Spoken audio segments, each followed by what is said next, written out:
दोनों मुनिराजों के चरणों में नमोस्तु, चुल्लक जी के चरणों में इच्छामि। महाराज जी, मेरी शंका ये है कि काल सर्वदोष क्या होता है और इसका निवारण कैसे किया जाता है? देखिए, सबसे पहली बात कि इस काल सर्प दोष का कोई निवारण नहीं है, क्योंकि काल सर्प नाम का कोई दोष ही नहीं है। तो कोई दोष होगा तो उसका निवारण कर पाएंगे। तो काल सर्प नाम का हमको तो पूरे वास्तु में, हमने भी जैन वास्तु पढ़ा है, अभी ये 25-50 साल से चालू हो गया नया सिस्टम। जैसे कोई विद्वान से पूछो कि आपने बात कहाँ से कही, तो कहता है षटखंड आगम से कही, ढूंढ लो। अब आप यहाँ डॉक्टरों से पूछो, कुछ समझ में नहीं आ रहा तो बोले कैंसर। और ज्योतिषी से पूछो क्या दोष है, तो 2 दोष कहते हैं, पितर दोष। अब कहाँ तुम मिलने जाओगे अपने पूर्वजों से, वो तो चले गए। उन्होंने कहा पितर लगे तुम्हारे पितर। अरे मुझे एक बात समझ में नहीं आई, तुम्हारे दादा और परदादा ही हैं जो पितर हैं, तो तुम्हारी तो हैं, तो परेशान करने क्यों आएंगे? और जो परेशान करे वो तुम्हारे हैं नहीं।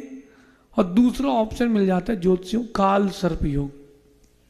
माँ, इस प्रकार का कोई दोष नहीं है, कर्म जनित है ये सब चीज़ें।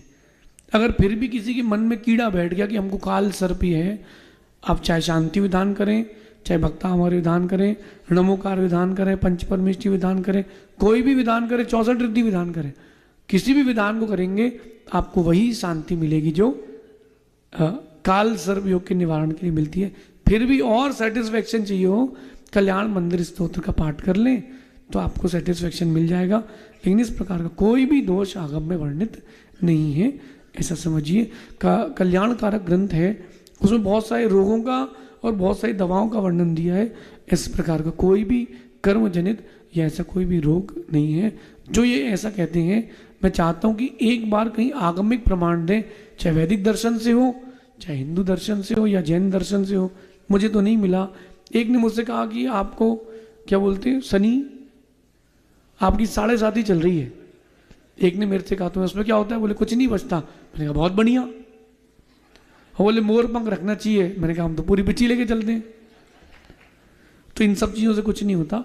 हमारी समर्पण, हमारे परिश्रम सब कुछ होता है। इनके चक्कर में नहीं पड़े।